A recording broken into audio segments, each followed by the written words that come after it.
So Peter, what have you been up to? Oh, you're muted. Somewhere on the chat interface, you can unmute yourself.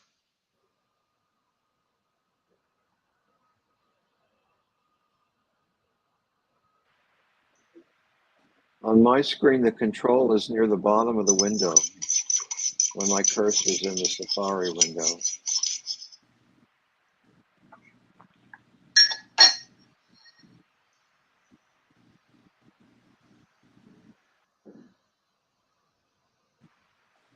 Yeah, there should be a little picture of a microphone in the same row of buttons where you can hang up.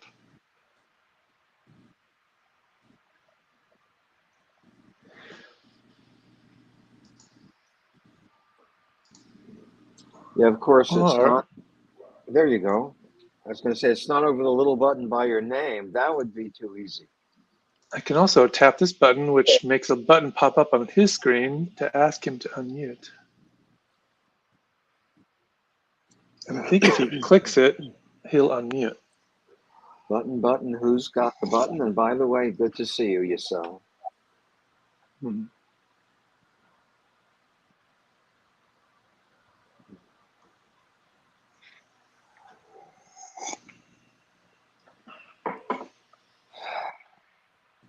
You know, I once got in trouble at Apple for telling my grand boss that all technology users were battered housewives. They had battered housewife syndrome Oh, because we're abused, we accept it as normal, we don't think we deserve anything better.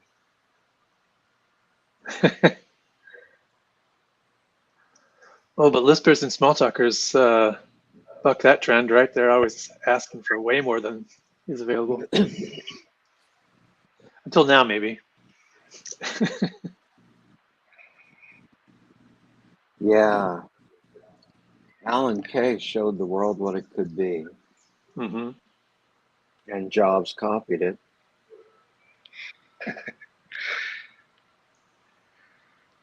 So, on a completely different subject, I was looking at a language for microcontrollers. I don't know how you pronounce it. It's TOIT. And I was seeing that one of the developers is Lars Bach. Is that French? Is that toi? I don't know how you pronounce that. Could be Danish. Could be the other author is Casper Lund. So, two Danish Or maybe guys. or maybe it's a joke. Maybe it's something they always wanted to do when they got around to it.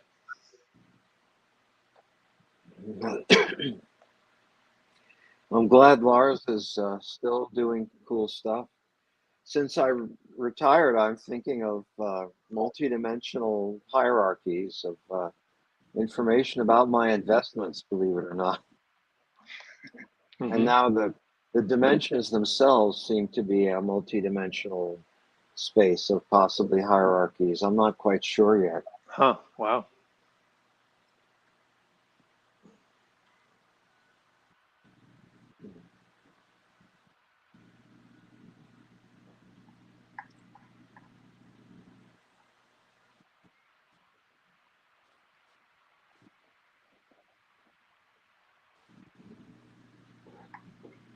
And so Lars is the one that had done the OOVM, right, from microcontrollers. Mm-hmm. Yep.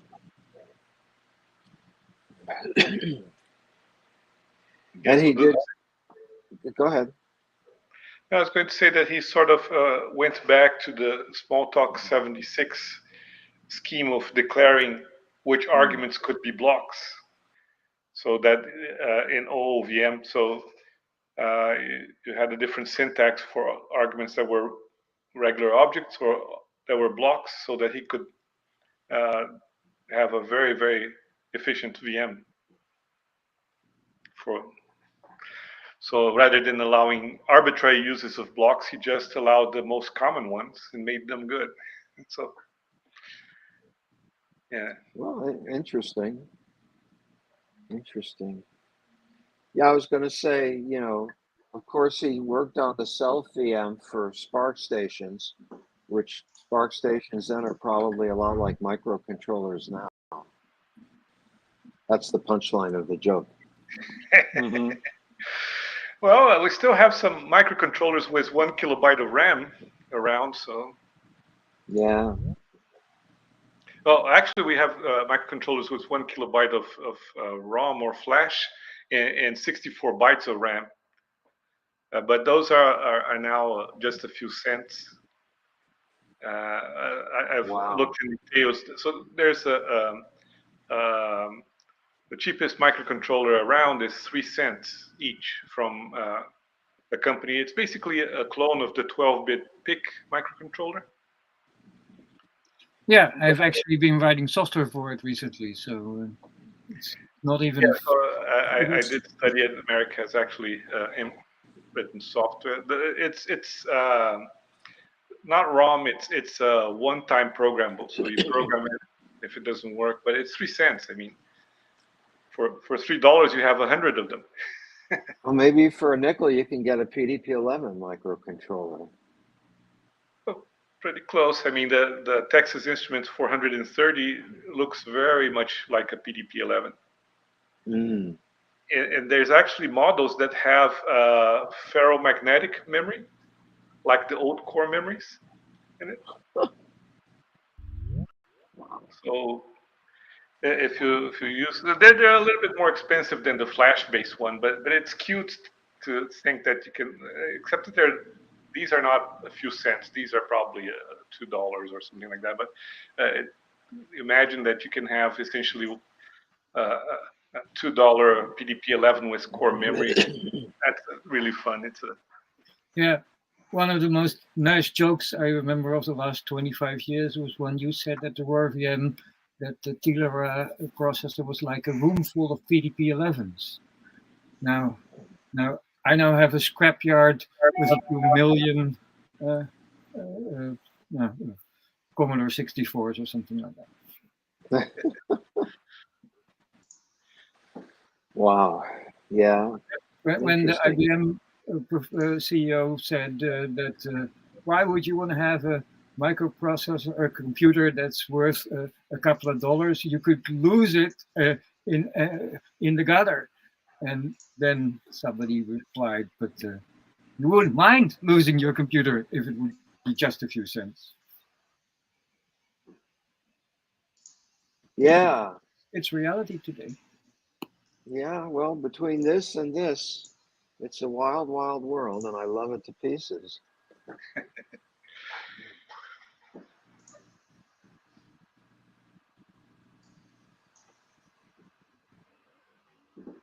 All I need is a Fresnel lens attached to this, and I could watch videos on it. I don't know if you watched the movie Brazil by Terry, where he had some 9-inch black and white monitors, and then he put a Fresnel lens and old mechanical typewriter keyboard. Yep. Mm-hmm. But as long as we don't have a Matryoshka brain yet, I think we still have a lot of work to do. Hi, Craig. Hey, Peter. Good to see you. Yes, good to see you too.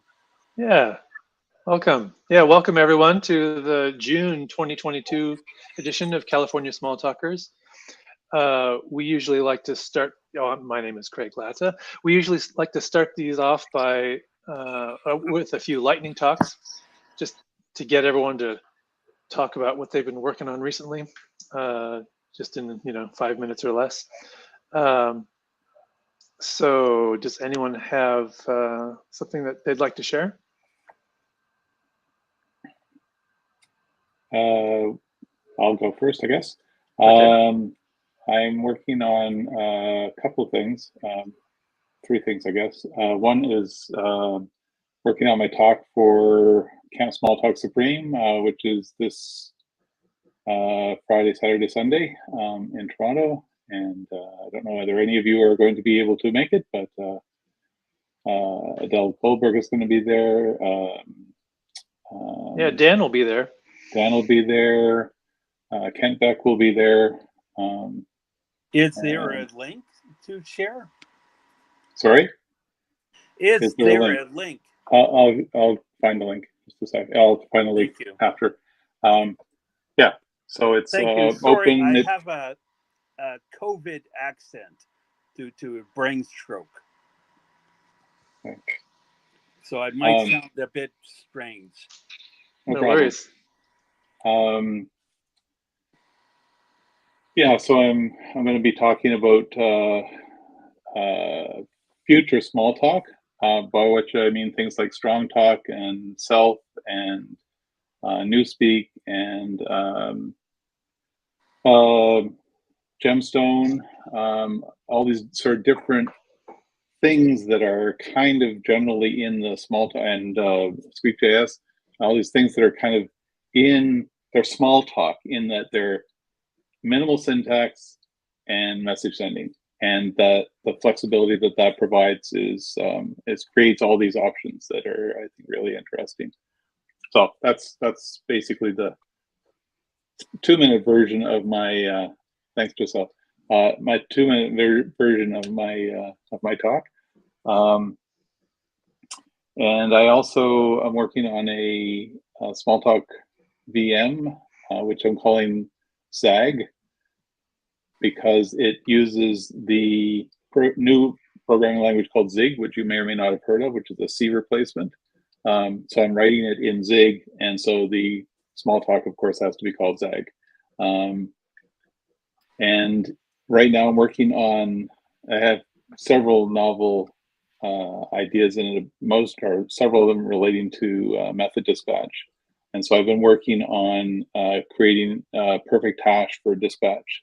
So all of my message dispatches will be a single hash, and straight to the code. So that's the goal of that. And is all the Zig handwritten, or is some of it generated from Smalltalk? Well, so as a sort of first step, so the core part of the VM is just handwritten Zig, but what I'm doing is I'm making it so in a Pharaoh image you can basically say generate from sending this message to this class, and like send start to subclass, and then it will go off and find all the methods from all the classes that are necessary for that and generate some Zig code, which basically you can compile in and execute. So that's a sort of a standalone version of it. And then later on, I'll start doing it interactively so that you can update code live.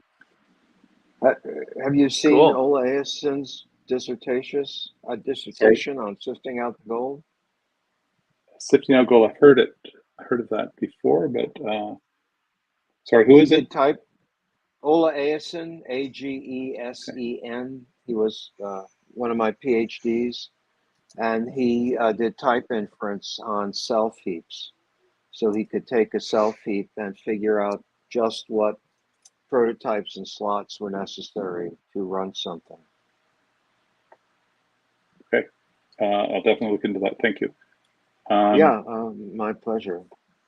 One other thing I wanted to say, at the prior London Smalltalk meeting, I was really pleased at how much of self things had gotten into the project that was presented, including the UI idea of direct to objects without tools in the way, and slots, which I hadn't known were in Smalltalk these days. So they're in really Smalltalk. I don't know where else they are at this point, but yeah.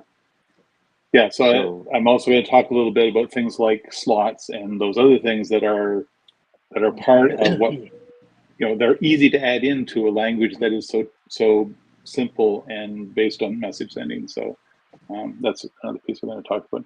It'll be a great talk. Thanks for doing it. I mean, I don't know why I'm thanking you, but I'm glad you're doing it.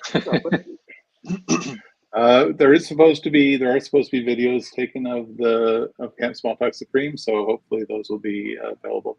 The thing that I'm working on is one of the things I'm going to talk about in that talk is functional Smalltalk. So trying to make it so you can use some of the like compositions and things like that from that come from Haskell and other functional languages sort of naturally in Smalltalk. So an example is, and this is just syntax added to Pharo, just using the compile class method. And so it's actually in Pharo functional. It's on GitHub at the moment. So one of the examples is that you can put a parenthesized expression in a selector position, and it will essentially, it's just syntactic sugar, but basically it turns it into a block value message on whatever the target was. So it's just syntactic sugar, but it makes a lot of things that are common in functional programming to sort of work very nicely in Smalltalk. So those are the three things I've been working on the last few weeks. I got to say one more, very cool. I find myself programming a lot in Swift, much to my surprise, and the value types and their approach to nullability with type checking, in addition to the functional stuff you might think of, collect, reject, and all of that stuff from Smalltalk and APL. So I'll be very interested to hear about that. Shoot me a link or put one in the chat or something if you have a chance. You're mentioning APL is interesting because a master's student of mine just graduated, just defended a few weeks ago, and he's a real array language fan, and so this functional Smalltalk and these kinds of combinators is sort of got pushed from his interest in that. So yeah. Anyway, well, my first language, APL. Yeah. My second, I think, after 1130 assembler, but yeah. Yeah. Well, it's a good start. Assembly and APL. What else do you need? Yeah. One of my favorite presentations was by the jazz guitarist Stanley Jordan and his extensive work with APL. Cool. It was when I got to college and there was this big long assignment. Everyone else was doing 1,000 lines of PL1 to write an assembler and an emulator. And in 20 lines of APL, you turn the syntax into APL, and then you just send it to the interpreter to be run. And when instead of flunking, I got an A, that's why my career got into dynamic languages forever after. All right. Very cool. My oldest brother worked at IP Sharp in Toronto. So he did APL for a long time, but I haven't done much of it. I've looked at it, but... What was his name? George Lound. Yeah. My best friend through university. No, my best friend through university was Lee Clayton, and he worked at Sharp for decades. So he would, I'm sure, have known him.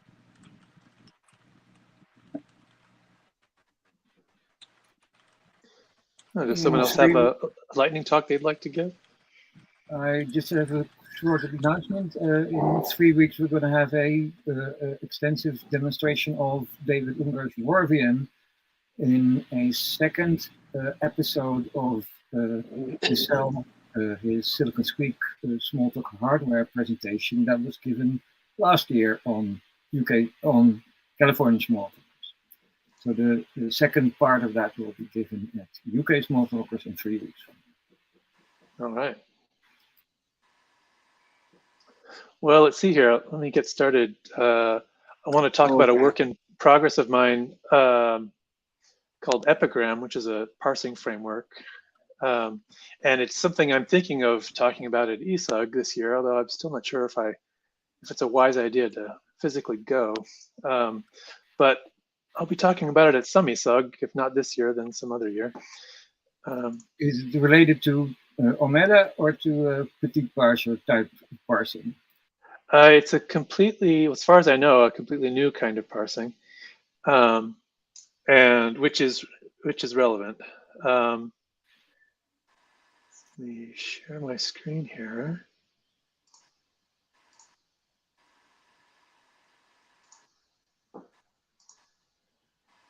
Okay, can people see this? Yep. Yeah. Sorry if there are too many pixels. I could probably change the resolution if it's too small. But I will end up using most of the screen. It's not readable because it's too small, but it is sharp enough. Well, let's see here. I'll just see if I can.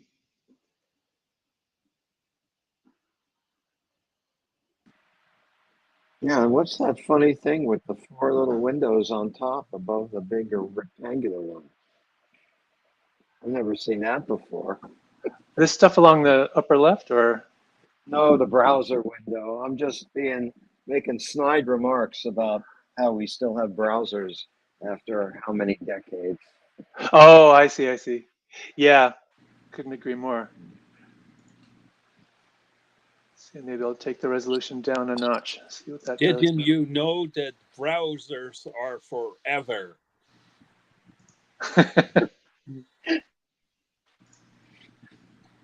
That's a lot more readable. Okay. There we go.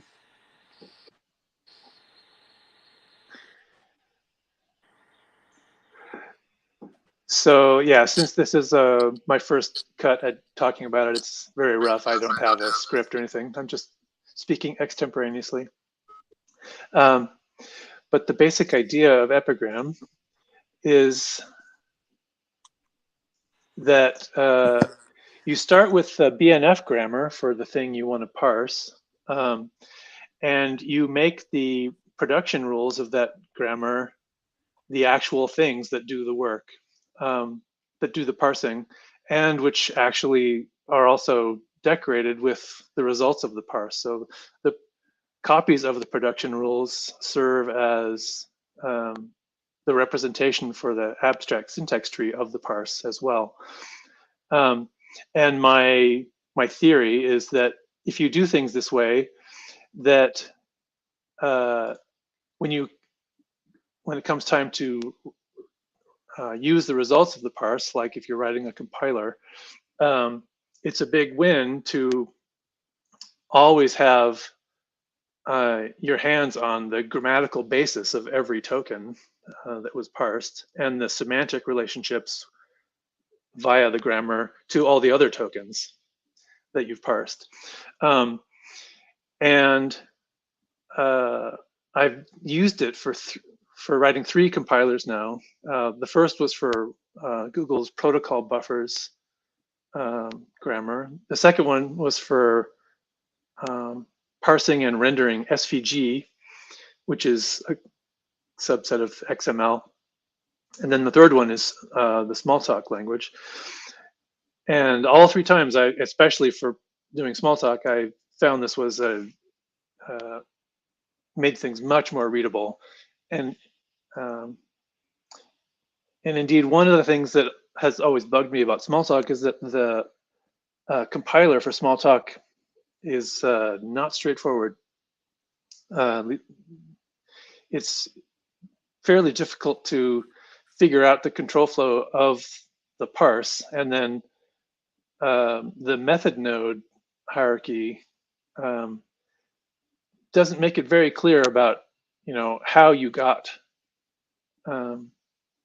how each node came to be, and how you can know that every node that you have is how it is related back to the grammar. And also, indeed, I had never even seen the production rules for Smalltalk until just a month ago when I went looking for them. And what I found was a very nicely put together BNF for Smalltalk that someone had made fairly recently. So this is not something that has existed from the early days. We had something similar. If you look at the end of the Blue Book, for example, you'll see these so-called railroad diagrams that are a way of expressing something like BNF for a grammar. And that was a good start, but it turned out that those left out a lot of details of the Smalltalk grammar. So it was great to finally get my hands on something that was pretty complete. So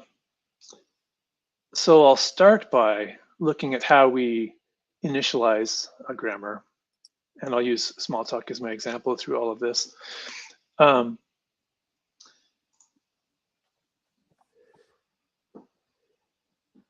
So the first nicety of this way of doing things is that you can write production rules as Smalltalk code.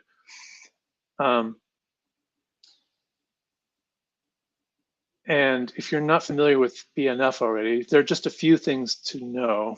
A production rule is something that can get you from, a production rule lets you express how you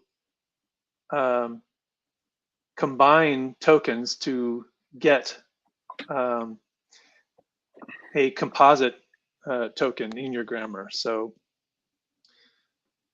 one example is, and there are just a few mechanisms for doing that. Alternations, repetitions,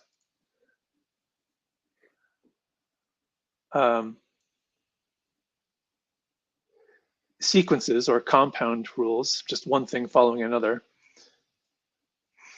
and terminal symbols, and those are just strings. And so what you're trying to do is describe how you can combine terminal symbols to get more complicated symbols. So let me just open up another one of these. And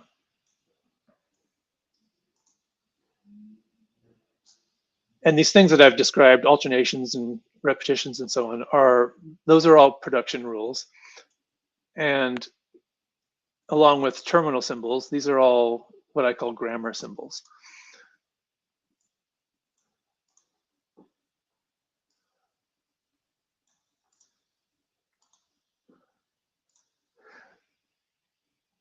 So, and this will sort of be our guide for initializing this grammar.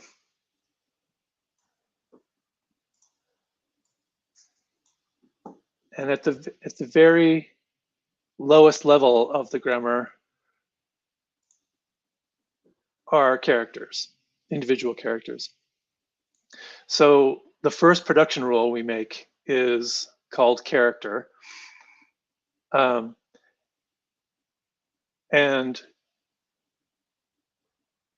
a character can be one of any of the actual characters we can use in our source code.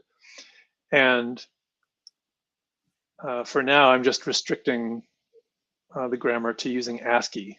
So that would be any character with a value of 0 to 127. So I make a collection of all of those characters. And then I say that the production rule called character is an alternation of all of those 128 characters.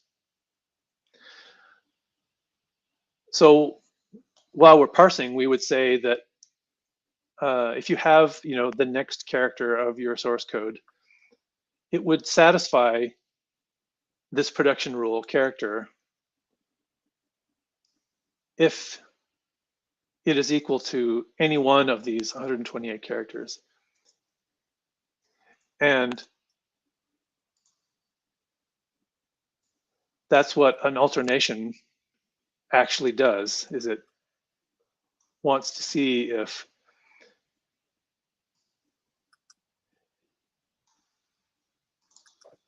any of these, if the character you've got as your next character satisfies equality with any one of these terminal symbols of which it's comprised. So if we just look at the rule for character, if we get it to print itself out, it's, you know, a very long alternation of all these 128 characters. And I use the single bar as my operator for writing that in code. And each one of these alternatives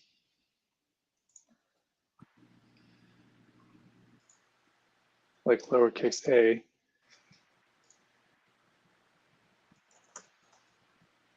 it's not a character, it's a terminal symbol, which has the letter A as its string.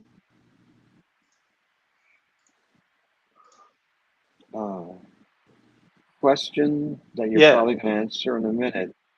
It looks like rules get reified as objects, and then is an application of a rule also reified as another object? What do you mean by an application of a rule? When I parse something and I have the character X in there, so it's going to use this character rule to know that that maps to the non-terminal character. Is that an object that gets left around after the parse is done as well? Or is that just code that executes? It's just code that executes. Although, yeah, we'll see when we step through an actual parse. When you do a parse, you make a copy of this original production rule, and you ask the copy to do the parse. And if it succeeds, it stores the tokens that satisfied the rule. So there is some side effect state that results from doing a parse if you're successful. Okay, but if it fails, then there isn't. Yeah. Thanks for letting me interrupt. I think I'm getting it, but I should let you go on because I know it'll get clearer. Yeah, things will make a bit more sense when the grammar we've got is a little more complex and we can actually do a meaningful parse. So any character we can use in Smalltalk source code will match this rule character. And another example is white space, and that's just an alternation of space, tab, or carried return. Likewise, digit is an alternation of the characters for 0 through 9. And letter is an alternation of two alternations, the alternation of the capital letters and the alternation of the lowercase letters. So far we've just been dealing in alternations. But now for comment character, that is a character you would use inside a comment. We're using something different, something that's called a difference, and that's done by using the subtraction message. So that's anything that would match character except for double quote. And now here we do something, we make another kind of rule again by using double bar. That means make a sequence, otherwise known as a compound rule. So now comment is the terminal symbol double quote followed by anything that matches comment character. Actually, any number of them. That's what repeated means. By sending repeated to a rule, I can get a new rule, which is called a repetition. and then following that finally with another double quote.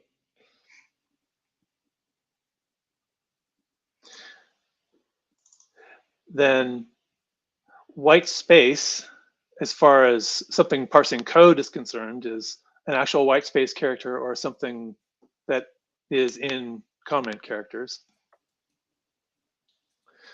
So an alternation of those things.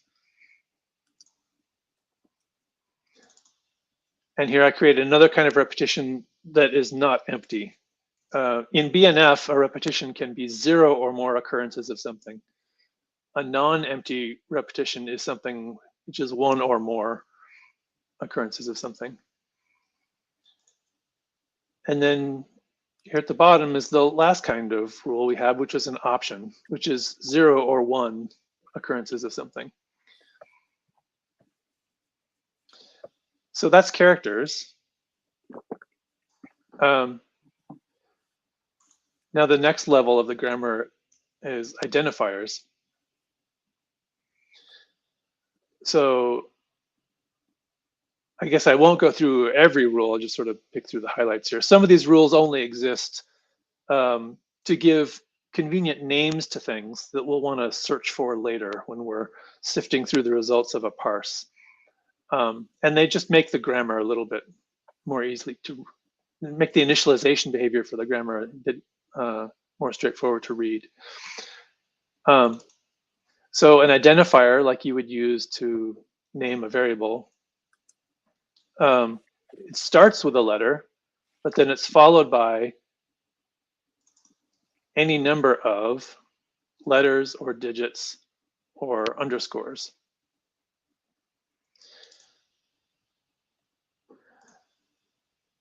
And then a constant reference is either nil or false or true. So we use an alternation for that. Similarly for pseudo variables. And then an identifier that you can actually bind to a variable of your own is any identifier, but not a reserved identifier.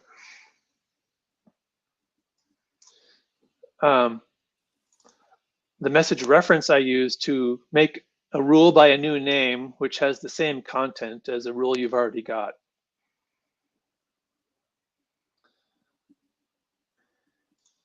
Now there are two other, so I think we've gone through all the syntax of the code that you use to make rules.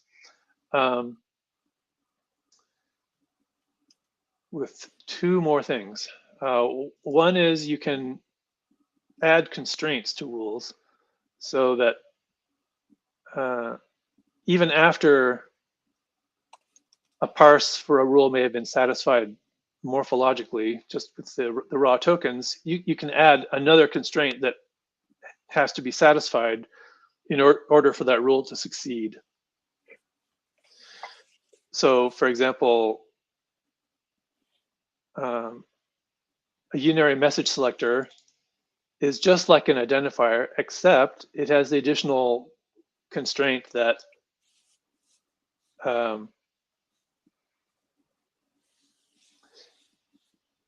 the next character after it is not a colon. So that's to distinguish unary message selectors from part of a keyword message selector.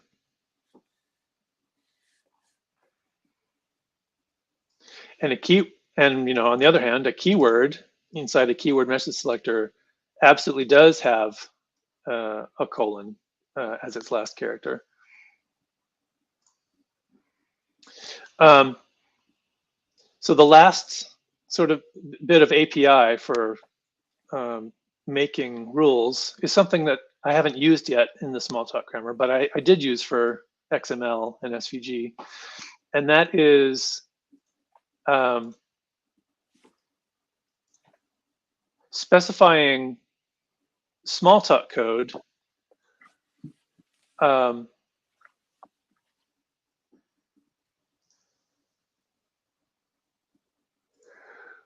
which if you evaluate it and an answer is true, that satisfies the rule right there without having to actually do any real parsing. And I call those primitives. So production rules can have both constraints that provide extra tests they have to pass to succeed, and also primitives, which are just Smalltalk code you can evaluate and do anything you want, and as long as the answer is true, the rule is satisfied.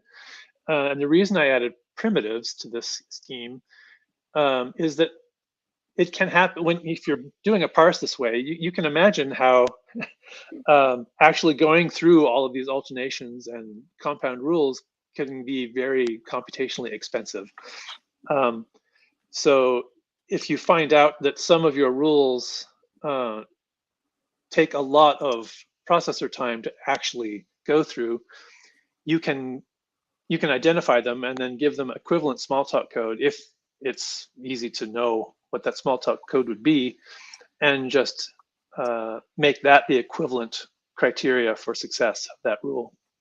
And I did end up having to do that for parsing XML because the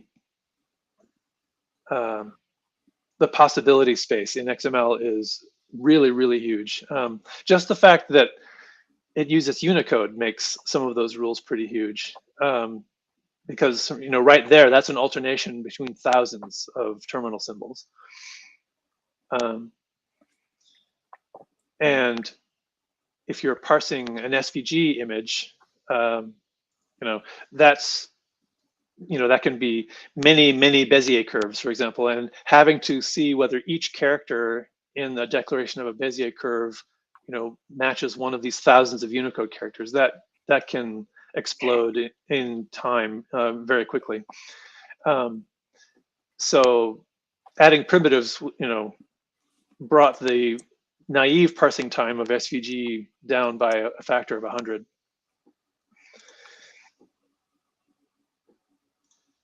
Okay, so that's pretty much the whole API for making production rules. So now we can just focus on these actual rules for Smalltalk here. So now I've made identifiers that we can bind to variables, and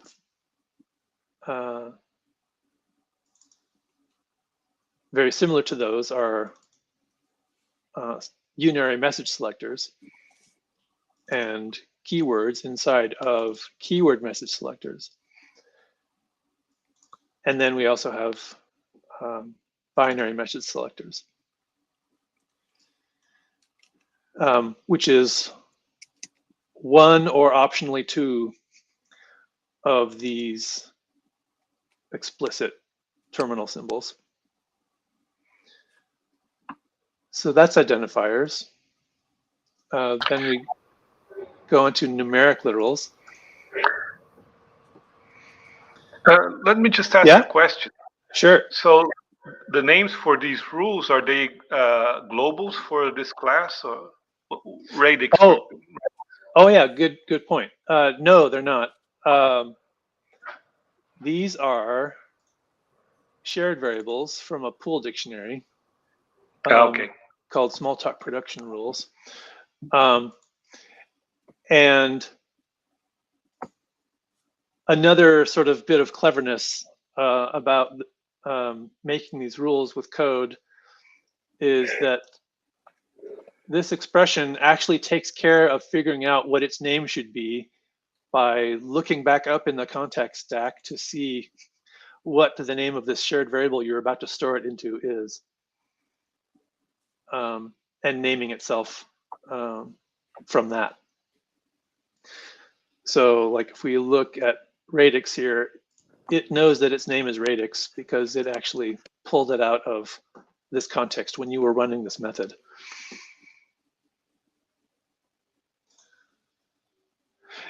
And so another nice thing is that production rules can all print themselves out in a way that's very readable. And every production rule also subscribes to this production rules pool dictionary. So if you're looking at a rule having printed itself out, you can just select and print any other production rule that it uses Oh,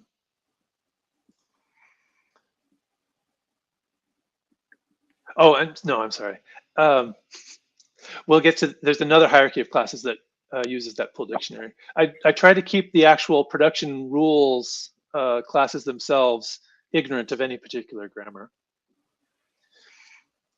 But we'll see later that when you're actually using these production rules, when you're like writing a compiler or something, there's another set of there's a set of wrapper classes which knows that they are related to the grammar in question, the Smalltalk grammar in this case.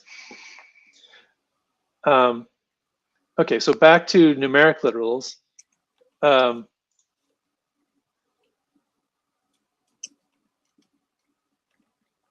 We want to be able to express integers and integers raised to powers and floating point and scaled literals. And that's all we really need grammatically for numbers. Then for strings, for string literals, we just need a few rules to describe how we quote things.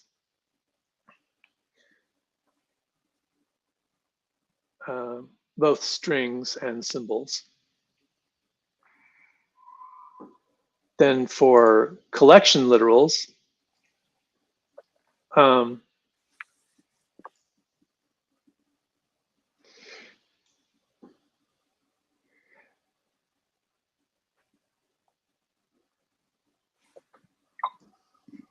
yeah, I might need more methods than this. There are some rules here in initialized collection literals which are not strictly related to collections. I should probably put them in a separate place.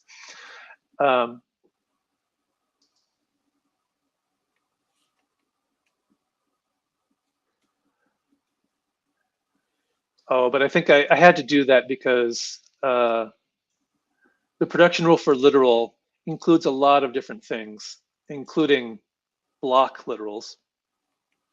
And those, once you start talking about a block literal, then you're talking about, argument lists and executable code. So that kind of complicates this method here. And there are a few circularities in the Smalltalk grammar. And the way I get around that is by using become. There are a few places here in initializing the grammar where I'll introduce a rule just as a simple terminal symbol, which is a placeholder. And then later,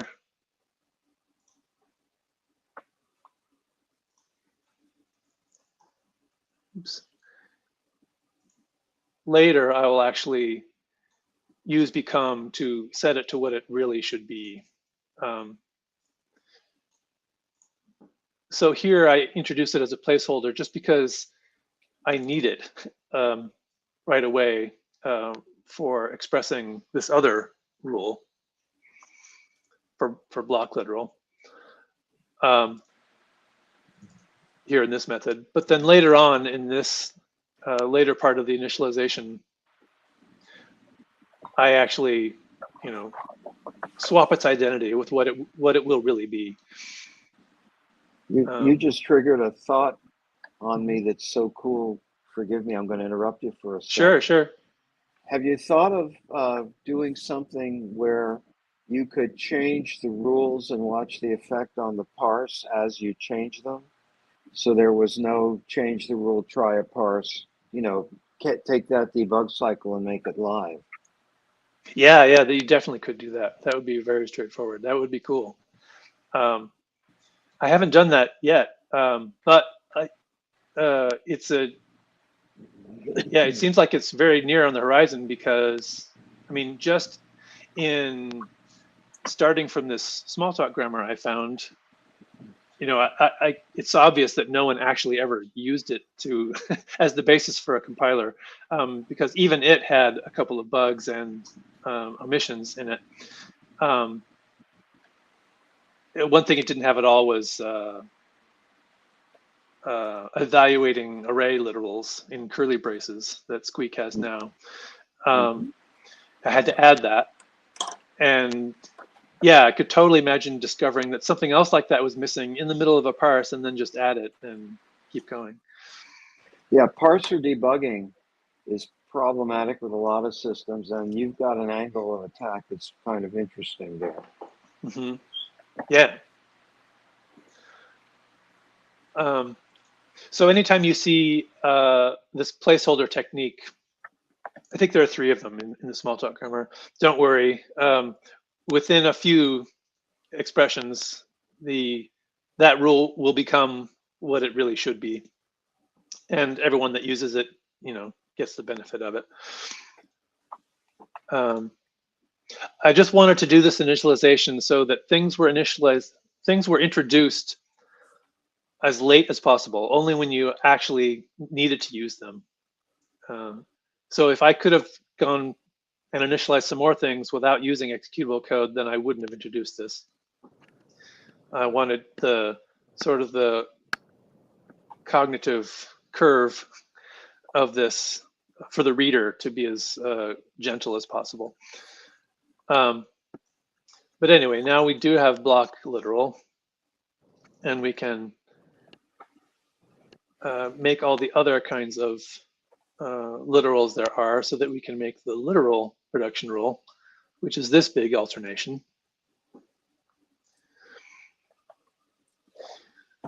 And then we also wanted to be able to make nested object arrays.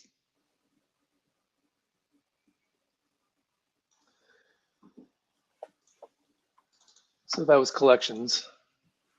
Then we just need messages, which uses some of those identifier related things we did before. And this was kind of the part that gets at the main part that's missing from those railroad diagrams in the blue book, and which I had never seen before. This BNF that I found online, it's anonymous. There's no author listed, but I want to track that person down and thank them, because there's some pretty tricky thinking that had to go in here to make this, still fairly simple. But anyway, it introduces the idea of a message chain, messages separated by spaces or by white space. And I noticed there's some chat on the text chat. I guess the next time someone asks me a question, I will also pause to read all those questions, or maybe at the end. But if you have something that you had written into the chat that you really want answered right away, please speak up. Yeah, so here this gets us unary messages and chains, binary messages and chains, parts of a keyword message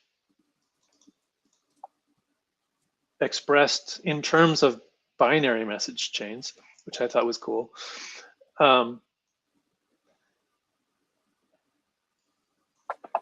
All the way up to a generic message chain. Oh yeah, and there's one more bit of API for making rules.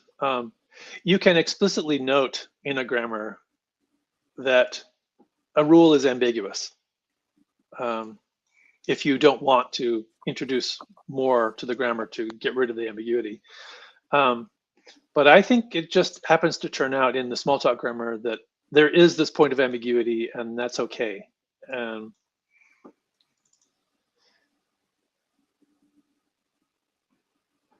And as long as there's a way to resolve it by adding a constraint. Yeah, the dot character can be a statement terminator or inside the floating point. Yeah, exactly. Yeah, so for now, and this has worked so far, my simple way of resolving ambiguity, this one ambiguity in the Smalltalk grammar, is whichever way of reading it that consumes more characters wins. So in these constraints, the argument that you pass into this constraint block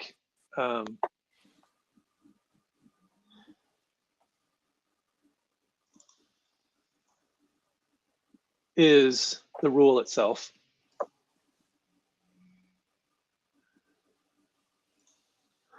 And that became essential in parsing protocol buffers, the protocol buffers grammar. There are some things, some very common things that you absolutely couldn't make sense of unless you had ambiguity resolving constraints. This particular thing actually hasn't come up so much in, well, at least the simple Smalltalk methods I've compiled so far. And then last of all, we get cascaded messages from having a generic message chain rule. So then the last part of initializing our grammar is expressions. So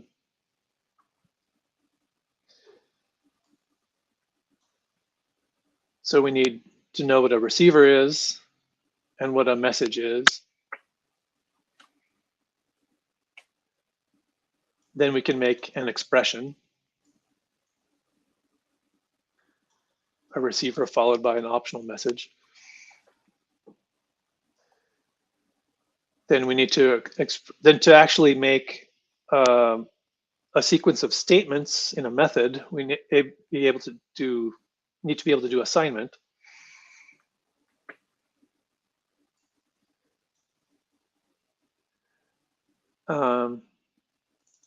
And we want to be able to do an explicit return. So once we've got all that stuff, yeah, then we can define what a statement is. And we can also use parentheses to nest statements.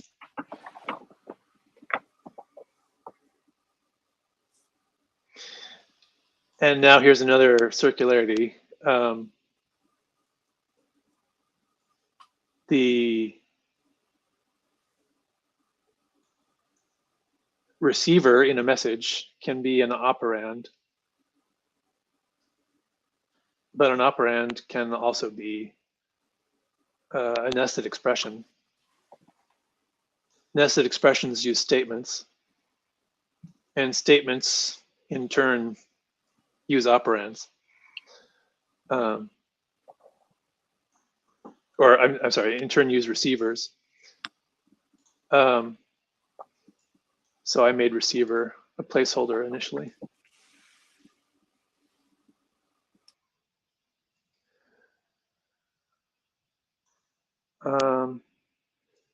So now the next few rules are working toward being able to define a declaration of local variables.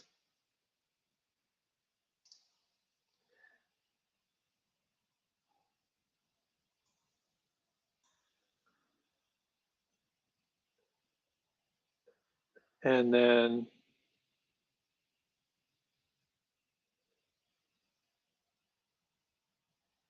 a bunch of statements is a succession of non-final statements followed by a final statement and an optional period.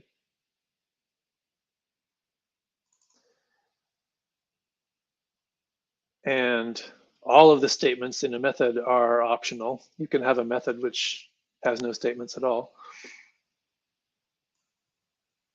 Now, finally, once we've defined what a sequence of statements is, then we can make that executable code placeholder real that we had defined a while ago.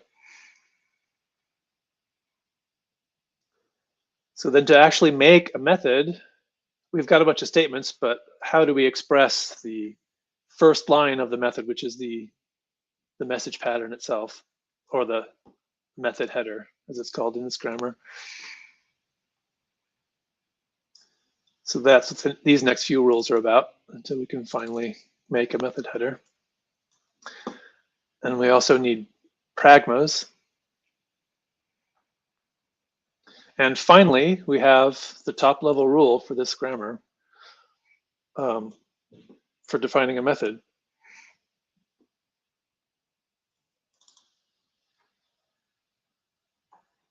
So yeah, here we finally got this thing, which is quite simple and readable. And you can dig through it down to the level of individual characters. And you can also ask it now to parse a stream of characters to see if it is grammatical as a Smalltalk method. So let's actually do that. So I'm going to make this, I'm going to compile this trivial method here, which just makes use of a few features of the grammar. It's got a local variables declaration list here with one thing in it. It makes use of what should be an instance variable of the receiver and the temporary variable we just defined here. And, you know, does some assignments and one simple message.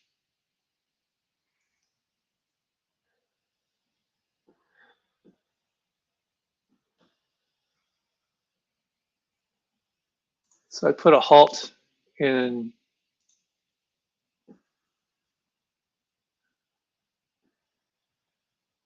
the generate phase of this compilation, just so we can look at all the state that's been built up from this parse.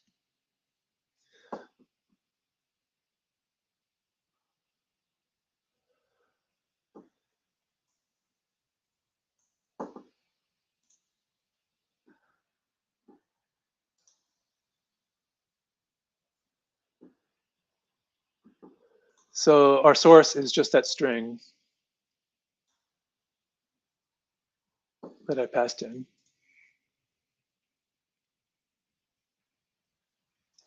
And in fact, let me stop even sooner than that. I'll debug this.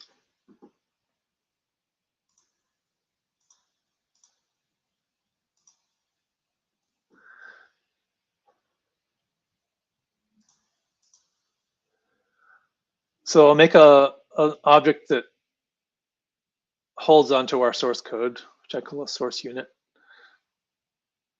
And we'll make a stream on that source code.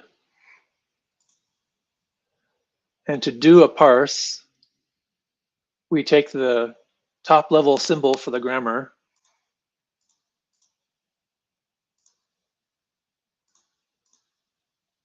and we ask it to parse. And so that top level symbol was method declaration that we saw at the end of that initialization stuff. And it is a compound rule. And what it's trying to do is, or the way it succeeds is by asking each of its constituent symbols to parse the stream in succession. And if they're all successful, then this compound rule is successful. And each kind of production rule can parse in a manner appropriate to what kind of rule it is. So this is what a compound rule does, but an alternation will succeed if any one of its constituent symbols succeeds.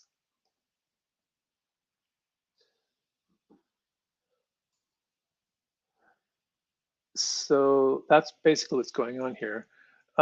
Another nice thing about this mode of attack is you can get notified when something is ungrammatical, as long as there's no ambiguity, immediately. And it's very easy to articulate what the parser was expecting, because you can just get the BNF rules themselves to tell you what they were expecting and exactly where. And this applies, both to catastrophic parsing errors where the parse actually can't continue because something must succeed for the parse as a whole to go forward, but also to symbols which don't succeed completely, like an option. An option's constituent symbol might fail, but that's okay for the option itself because it only has to satisfy 0 or 1 occurrences of something. So you can ask an option whose constituent symbol failed, later, where it failed. So you can get a lot of insight into how each of your production rules fared in a parse this way. And maybe we can look at some more examples of this later. So I guess that's all I'll say at the moment about how each kind of production rule parses, unless there's a question. I'll just proceed to this later point where our top level rule, having parsed the source, is being told what behavior we're talking, we want to install this method, and then actually ask to generate a method. Now, this receiver here is one of these wrapper classes I mentioned earlier.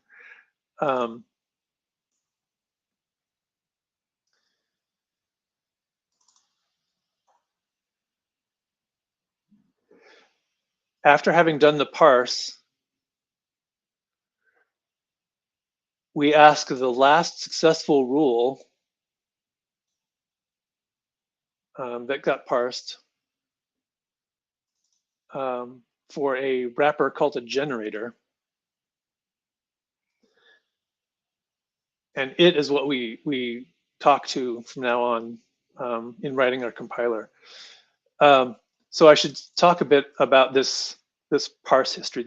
The grammar keeps a parse history of everything that succeeds.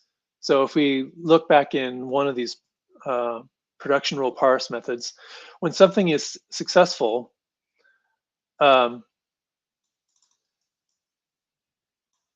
it adds itself to a parse history that the grammar keeps.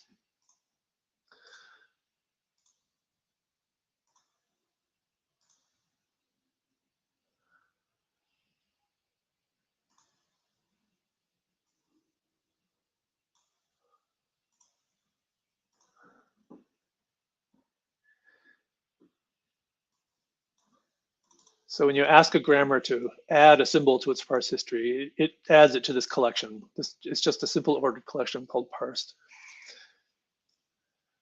So at the end of a parse, we ask the last rule that was successful, which will be this method declaration rule, to answer a generator.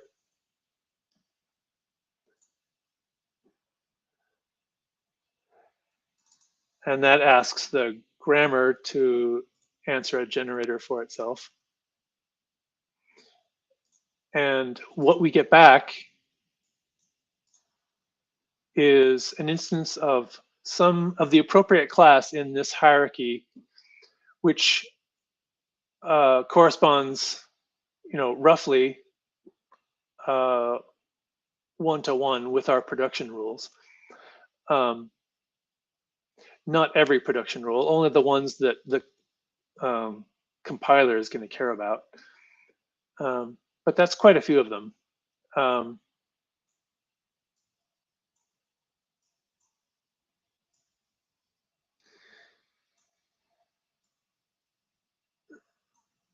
So the first one we're going to look at is this wrapper for method declaration called Smalltalk method declaration.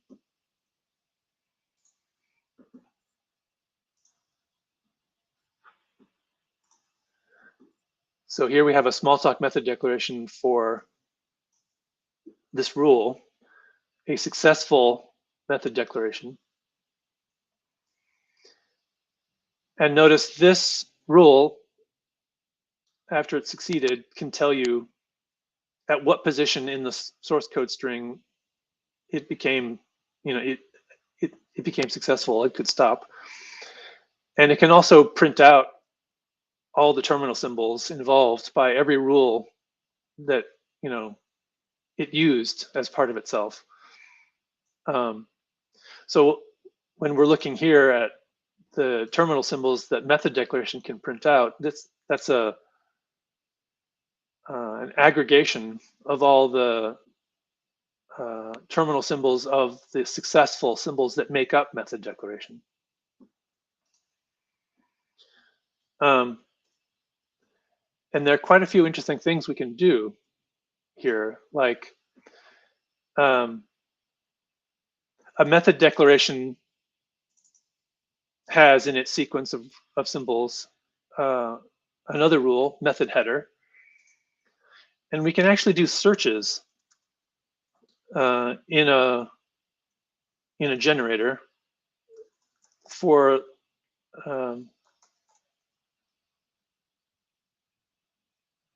generators corresponding to constituent symbols.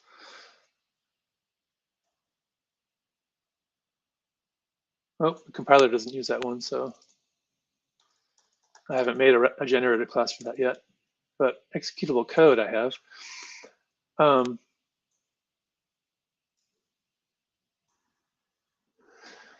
So we can say things like rule at, or generator at some other rule. And since all of these generator wrapper classes are subscribed to that pool dictionary of production rules, this thing here, makes sense. I can use that. And yeah, let's just open up another inspector. So now I can get a generator for this rule. And it can print itself out. And notice that the terminal symbols for this Smalltalk method declaration is basically the entire method, but the terminal symbols for just the executable code part of it leaves out the method header and this comment and all of this white space up until this first vertical bar, which is the locals declaration. And in turn, if I wanted to get my hands on the rule, which made, 3 a grammatical character to use right here, I can. So this makes writing a compiler much more straightforward to write than the traditional ways. So I'm keen to actually take this, get this compiler fully fleshed out so that it can compile anything that you can say in the Smalltalk method. There's, some things I haven't gotten to yet in my implementation. Like this doesn't, I can parse cascades, but so far the generate method for method declaration doesn't know how to generate instructions for them yet. So that's the parsing part of what I'm going to show today. And from now on, we'll be just looking at the compilation part, actually making Smalltalk instructions from these successful production rules. And I'm going to pause here just to look at the text chat to see if there are any other questions or comments there. It was mostly me giving links to things related to what you were talking about. Oh, okay. Let's see here. For example, besides the sifting the gold thing that David talked about, Lexon also did a BNF to self compiler or generator called Mango. So if you give it a BNF, except that actually understands the normal BNF, and I think it's quite cute that you use the Smalltalk syntax there to do the job. I think that's always fun. Yeah. This is sort of an extension of other literalisms, I guess. I mean, there are some that people have done for time and for various measures, and I've always thought those were kind of cute. Like the Smalltalk expression 3 seconds to create a duration. This is sort of taking that idea to an extreme. Yeah. I would point out a little detail. I think that Squeak eliminated the 2-character limit for binary operators. So. Oh, okay. Yeah, that's good to know. Yeah. Also, in looking at my that's that grammar initialization, I see that I haven't actually gotten around to adding the evaluating arrays yet. But I did add pragmas, which were another thing that weren't in the grammar that I got. Yeah. Yeah, which is kind of a strange oversight because primitives have been around forever. So let's see. So now let's look at doing some compilation.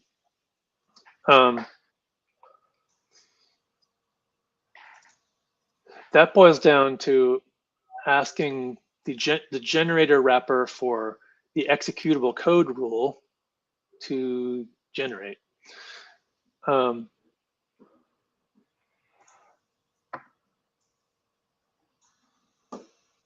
on.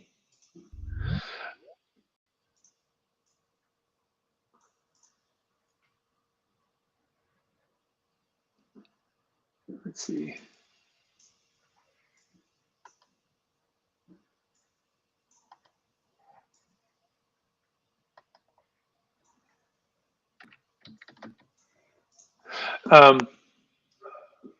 Yeah, so at all times, we can do searches, semantic searches based on the names of the production rules. So if you want to get our, if we're the top level rule method declaration, we can get our hands on the successful executable code rule, which is part of us, very easily, and get a generator for it. And then just ask it to generate. And then it can get its hands on a generator for the declarations list.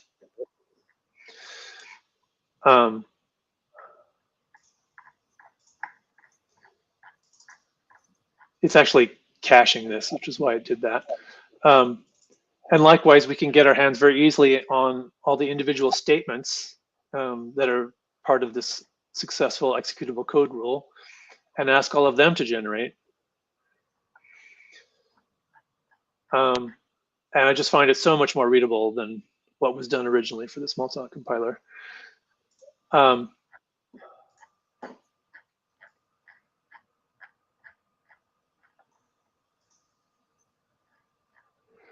So in turn, if we look at generate for the Smalltalk statement generator, it can get its hands on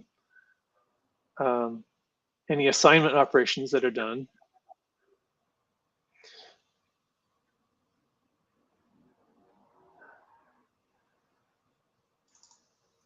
And so it can generate a push for the thing on the right-hand side of the assignment and a store to actually, finish, to complete the assignment.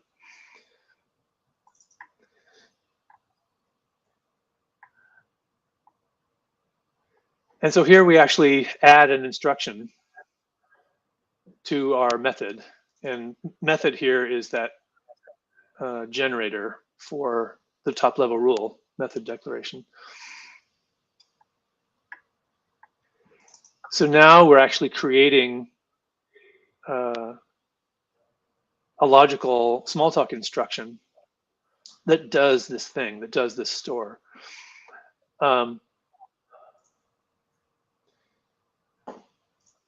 So along with this hierarchy of wrapper classes, which are code generators for rules in the Smalltalk grammar. There is also a hierarchy of Smalltalk instructions. So for all of the different things you can do in the instruction set, all this, pushes, stores, returns, etc. There's one of these classes that, given an instruction set and a particular generator, you can actually make it emit bytecodes into a stream, which you can then use to make a compiled method.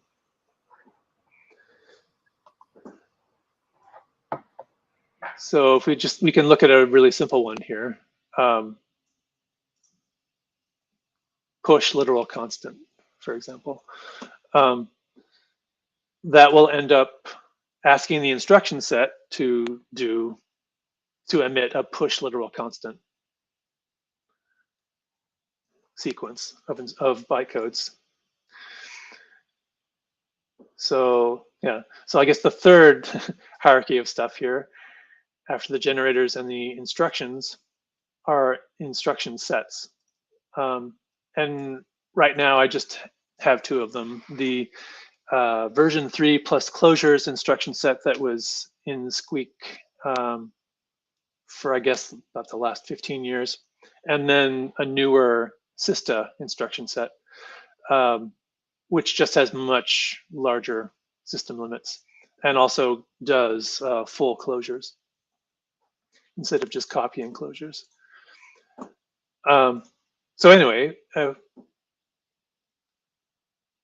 if we look at emit push literal constant for one of these instruction sets, we see the point at which we actually emit bytes.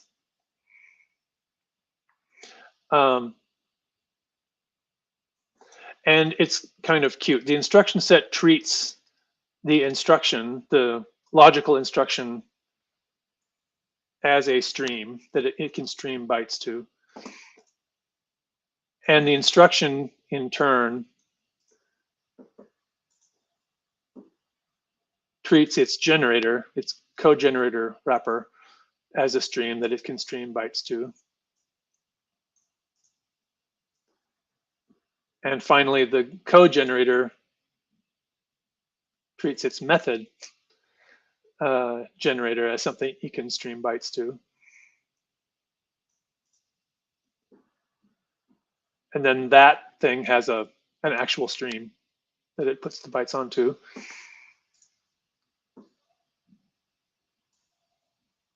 And finally, it makes a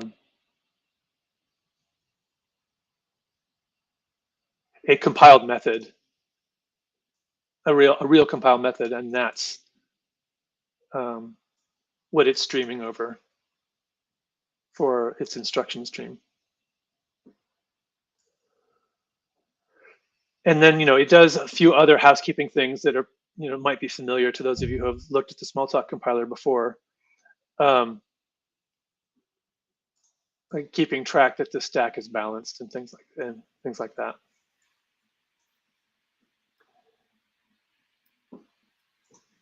So I put this halt in just before the point where it would actually install the compiled method.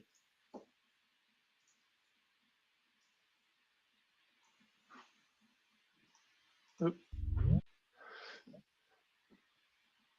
So I put a halt in this generate method right before the point where it would actually install the compiled method. So we could take a look at the logical instructions that it made. And just like the production rules, these logical Smalltalk instructions can print themselves out very nicely. And if you look at one of them, you can get your hands on the generator that made it. And in the generator, you can get your hands on the rule that succeeded for this thing to be possible. So it's like decompilation is extremely simple. you don't have to jump through any hoops to get your hands on exactly where in the source code a particular instruction came from. And so I'm really looking forward to both writing decompilers and transpiling between instruction sets. I think that'll be quite useful, and may even lead to some performance insights about Sista, for example.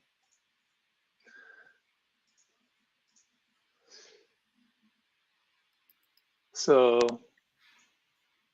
here are the logical instructions for this code that we just compiled.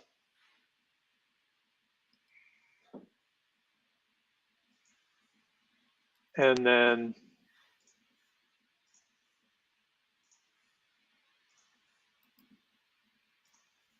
somewhere, yeah, I've actually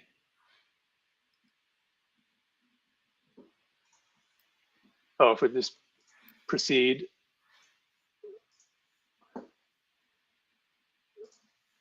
then here is our method actually installed in a class.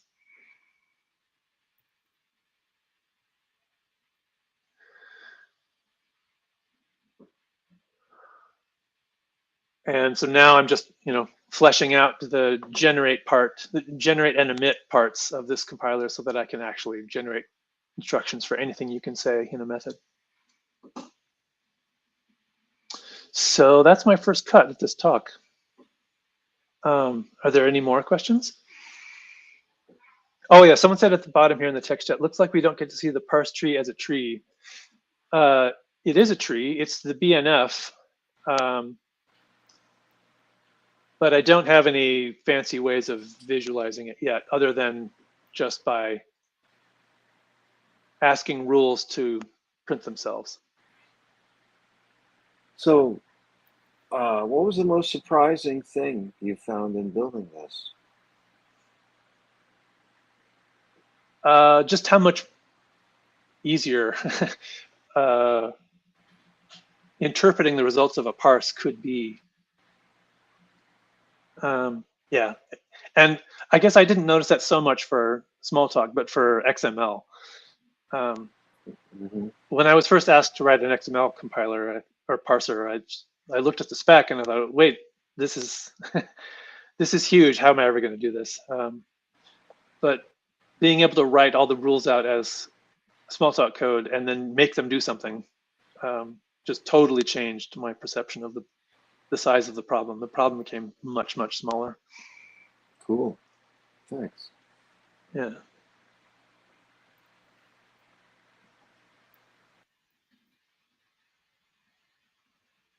Cool. Okay. Well, thanks, y'all. So that's my first version of this talk. Hopefully going to come up with a way of doing it that doesn't end up in pixel overload on the screen. And you may see it this year at ESUG.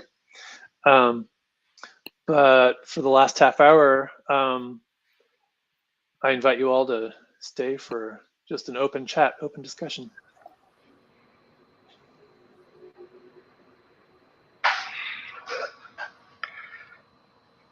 I wonder if I could quickly show one of the links that I mentioned. That was the interactive editor for Ohm. Sure. Let's see if I can share the screen.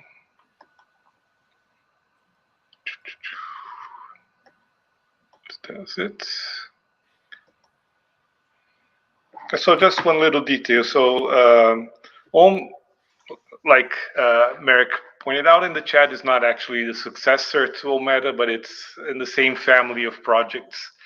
So they created this editor here in JavaScript where you edit your syntax here on the left. So this is syntax. So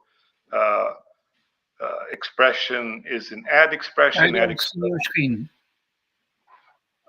You guys don't see my screen? No. Nobody's seen my screen. Okay. No, not yet. Not yet. Does 8x8 make you think that you're sharing it? He's on Linux. What does your icon look like? Let Let me see here. Oh, I think I pressed block instead of allow. Oh. Is that it? Oh, you might have to go into the preferences of your web browser to clear that. Okay. Yeah. Well, then maybe somebody else could click on the link and share that. Sure. Let's see here. It's in the text chat. Yes, it's Home Editor.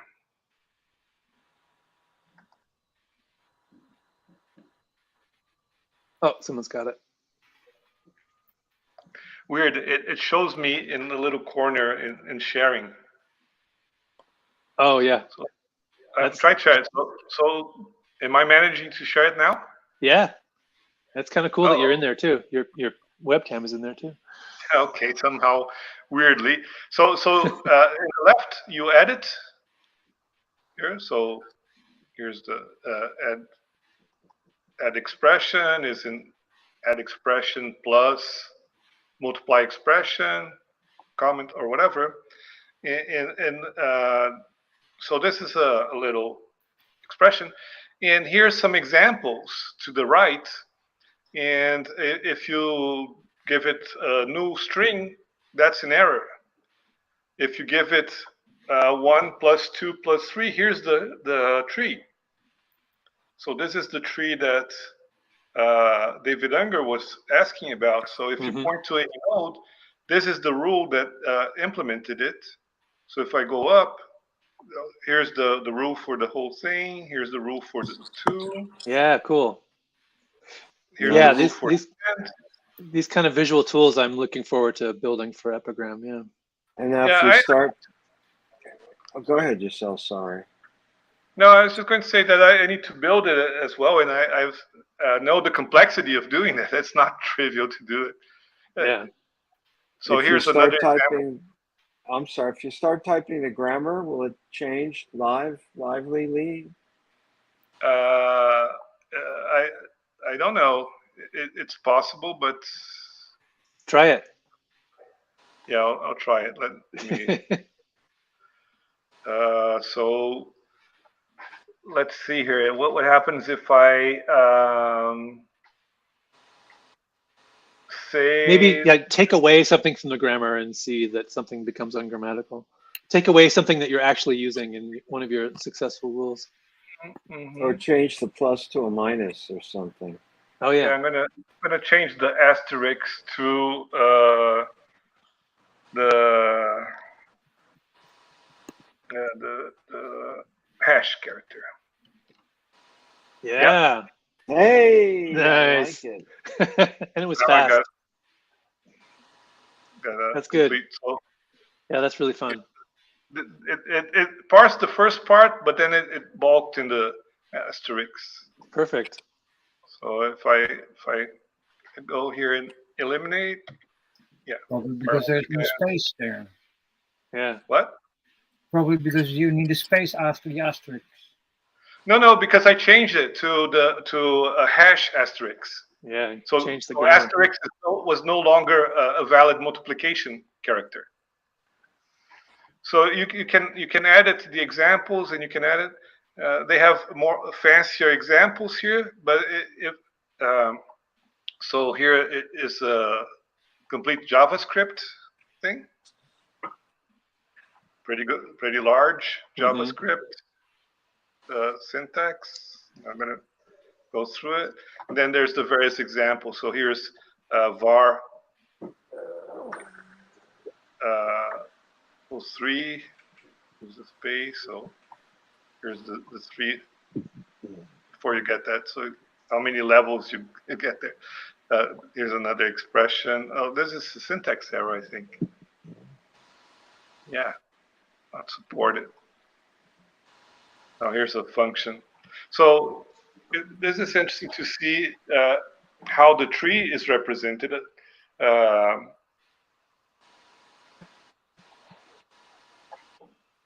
Yeah, so here's just I'm going down one branch, down another branch. So you can obviously it's just a matter of creating some morphs on top of the structures that you just showed us to have similar functionality, but it's not trivial. I'm trying to do this, but it's going to take me a little while to do something like this. So yeah, cool. Also, I've got web components. I can make web components, dynamically from Squeak.js, so that might come into play there. Now, like Merrick mentioned, there's a version of Ometa called Ometa 2 that runs in Squeak, and they have a bunch of examples. I don't know if they have a Smalltalk example. In one of the steps reports for 2011, in the appendix, they did a subset of the Smalltalk syntax. So Ympio Marta used Ometa to first he defines his Maru Lisp-like language, then he creates a Smalltalk parser for that, and then he writes an FFT. Then he creates a bunch of little classes, and then he creates a FFT program and then runs it in a single appendix of the paper. So it has a subset of the syntax. Now, I actually saw the grammar that you mentioned at the end of the Blue Book. They actually published, I think, a subset of that in the 1981 Byte magazine. So, and at that time, I was working a lot with Burroughs machines, and all of the documentation, the Burroughs documentation uses that railroad diagram. So I was very familiar with that syntax, and it has advantages. I think that the official Pascal report also uses that. So it was something that was popular at the time. Oh, cool. This is the thing that I found. It's 2 pages. Right. Oh, that's pretty impressive. Yeah. But, yeah. So sorry. It's hard to compare because this is very compact, whereas Ian's Smalltalk thing is kind of more spread out, because in Ometa you have the rule, and then you have what to do with the rule. So he has the syntax and the semantics in each line. So it's the equivalent of your generator. Right. So you find the rule, and then you have a right arrow, and then some expression in some language. You can change what language you want. And so it's a program that gets called once that rule gets evaluated. So it's kind of interesting, but I think that your experience shows that although we like to claim that Smalltalk has a trivial syntax, it's far from true. It's far from trivial, really, in its complete form. Another thing I'm interested in doing with the Smalltalk compiler is sort of extra grammatical optimizations.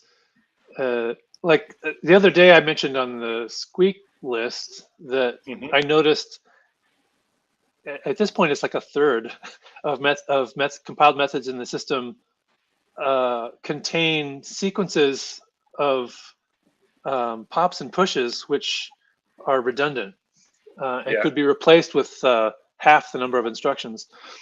And I guess Tobias called them digraphs, although when I think of digraph, I think of something else, but that's what he called them. So now I'm like really wondering how much faster would the system be if you could do these global optimizations, which I think are made easier by the fact that you have the instructions of the instruction set modeled as classes. The digraph is when you have a pair of letters like C. That's what I always thought it was. But anyway. A pair of bytecodes, but Yeah, I was kind of shocked that this optimization had never been done before, because it seems like it would eliminate many instructions and Yeah, I once made a make the JIT's job a lot easier to not have to sift through all the unnecessary ones. I once wrote a C compiler that produced pretty good code for PDP-11, but pretty good code, and it was really dumb code generator. And then I blew it away with a peephole optimizer in the end, and it just so in that output stream that you're generating, you could probably put a peephole optimizer in there that would recognize a lot of those kinds of things that are redundant. Oh, okay, that's what peephole optimization is recognizing these sorts of redundancies. Look at a sequence as it's going through, and you sort of say, "Oh, I see a pop, a push followed by a pop. Okay, well I can throw those two away because they don't do anything." Yeah. Okay. Yeah, that's cool. In contrast with the global optimizer.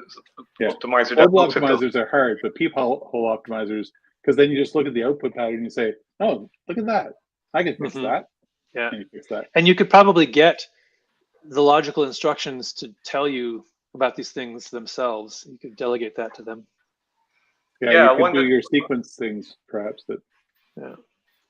One very common peephole optimization is when you have a jump to a jump, then just jump to where that guy is going. Otherwise, right. Sometimes if you look at the code, you're going to see a jump that jumps to a jump that jumps to another jump.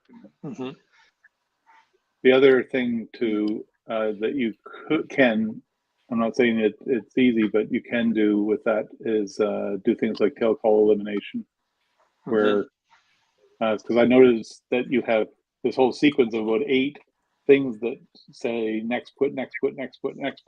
Right. Unfortunately, they all return the results, so you could turn all of those into they would become a sequence of jumps, but still that you don't need to create an activation record and all those things on each step.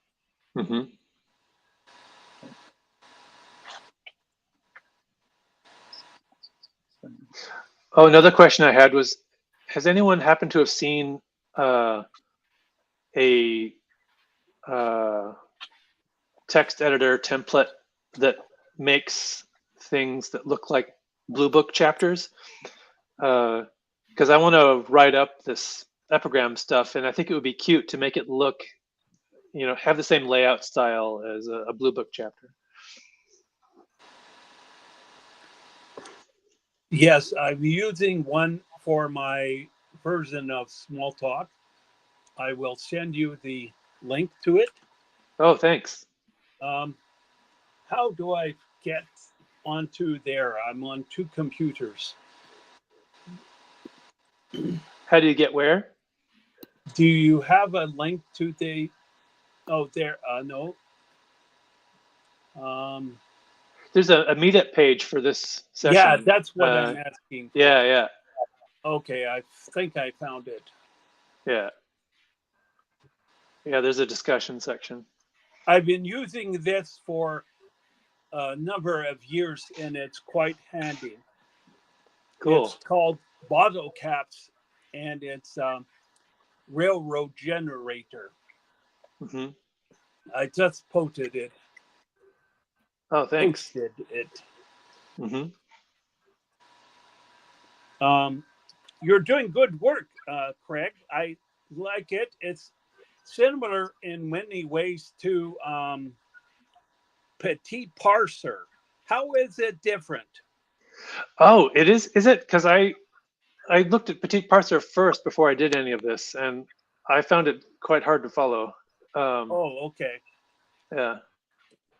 I also looked at Smack, and I found that a little more easy to follow, but still quite complex.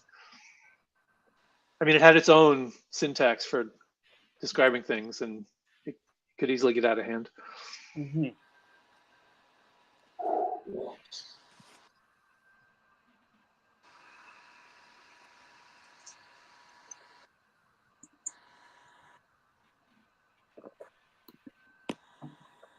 The grammar might have come from Alan Lovejoy.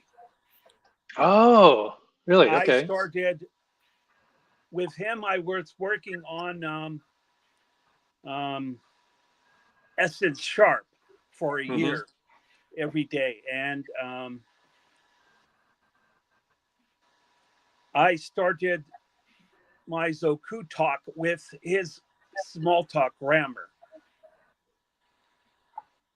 Okay. Yeah.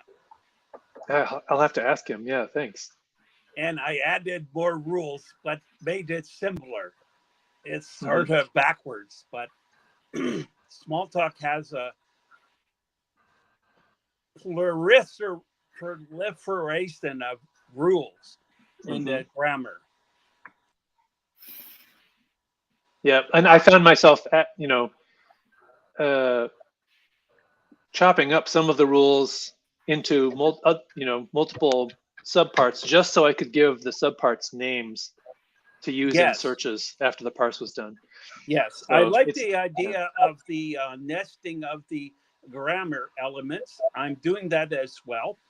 And it lets you identify any part of the language syntax in the written form of the Smalltalk or whatever, and then ask a question: what are all the grammar elements up the stack? So that's a useful thing for the class hierarchy browser. Yeah.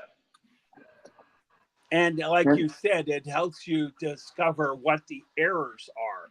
Why isn't this permitted here? Or Yeah, why exactly. doesn't work? And in fact, that's why I stopped using Petit Parser back in the protocol buffers parsing days, because parses would fail, and we were pretty sure we had expressed the grammar correctly, and it was just too difficult to figure out where the parse went wrong and why. Yeah, I added new rules to make sure that every literal symbol, terminal symbol, and every parse rule has its own definition. That added maybe 10 or so rules to the grammar. And that lets you have the context in an easily identified tool for the class hierarchy browser. Can you understand me? Yeah. Okay, good. Sorry, I had a couple of strokes. Oh, I think you're doing great. I'm glad you're okay, Peter. Yeah, thank you. Yeah. I was going to make a comment, Giselle and Craig, you were talking about Smalltalk not being as simple as we like to think of it as. So yeah, there's lots of annoying detail in the sort of scanner low-level syntax stuff. But the way I think of it is that Smalltalk, I don't know whether you're familiar with the idea of special forms from Lisp or from Scheme particularly. The idea is Lisp is trivial, except there's a bunch of things that aren't function applications. They have special rules. And so the way I think of it is that Smalltalk only has two special forms, assignment and return. Everything else is a message end. And I mean, yeah, there's all sorts of complexities because there's class variables and there's pool of dictionaries and there's, all sorts of complexities. But in terms of how the computational model that you use, it's the simplest real language that you'd actually want to program in that I can think of. I mean, lambda calculus is simpler, but most people don't really want to program in for lambda calculus. So in my mind, it's the actually simplest real programming language in existence because it only has these two special forms and everything else is a message send. So I think that's the way I think of it, rather than because I mean in my functional Pharo stuff, Pharo functional stuff, to get, so I added a pipe operator, colon greater than, which is really convenient for all sorts of functional programming stuff.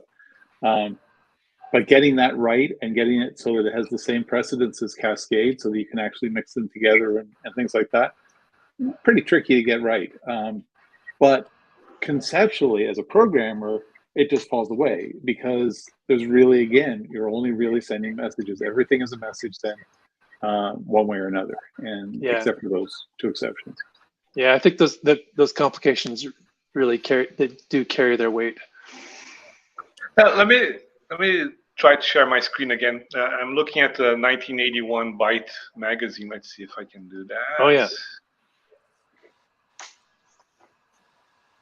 You know, Alan Kay said the big idea is messages and then objects, but I think it as messages, objects, and blocks. Mm-hmm. Yeah. Well, it's just that Smalltalk 72 didn't have blocks. So, can you guys see my screen? Yeah. Mm-hmm. Yes, but Smalltalk 72 would modify the meaning of the keywords, and that was a problem. Mm.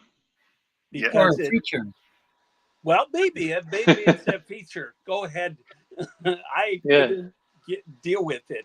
Yeah.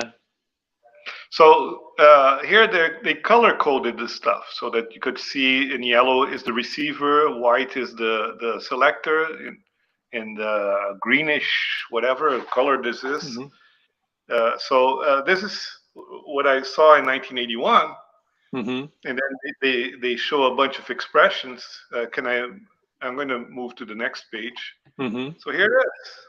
Yeah, that's what's in the book. Yeah.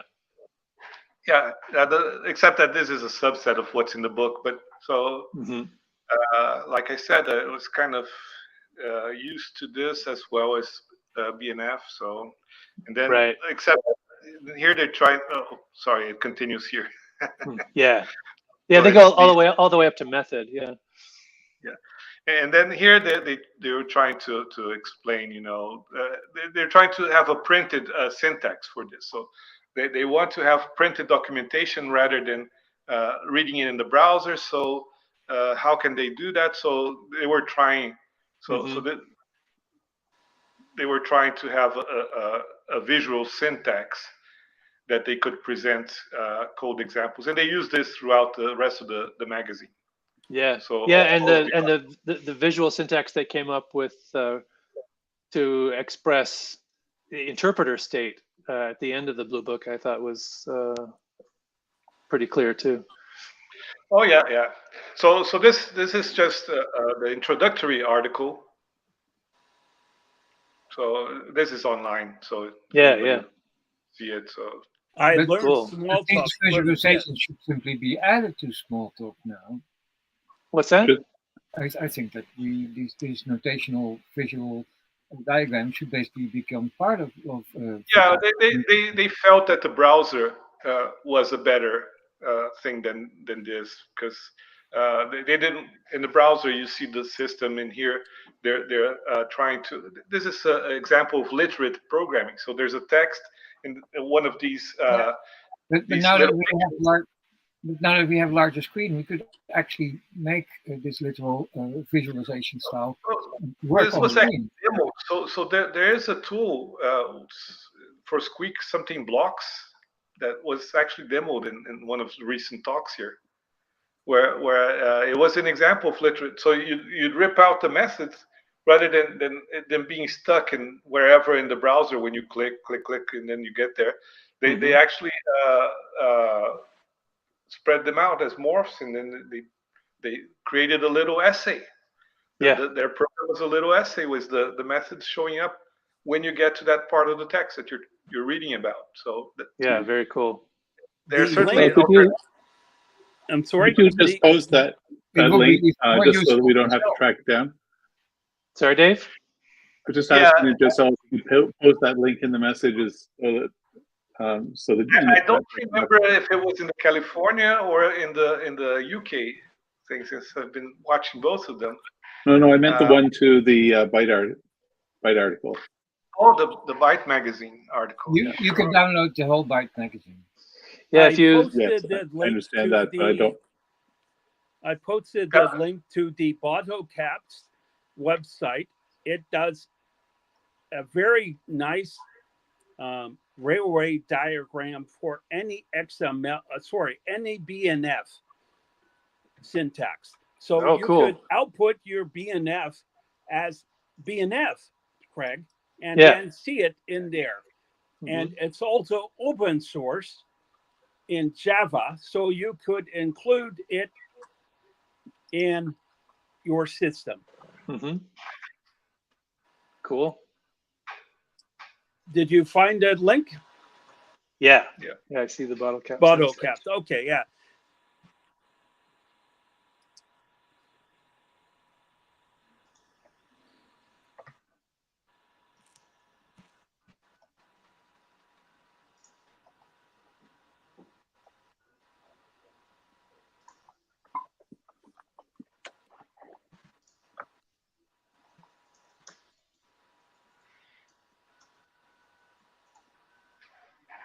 Well, it's getting to be about the top of the hour, so I think I'll wrap this up here. Thanks again, everyone, for coming. Thank you. Thanks for doing it. Yeah, and if anyone would like to present for next month, please let me know, and hope to see you all again next month. Okay. Take care, everybody.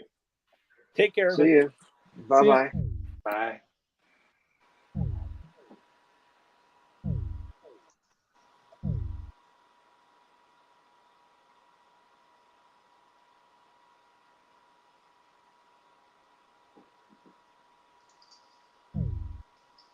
How are you doing, Craig? Oh, good. We being recorded still? Yeah, I'm going to turn that off. Okay.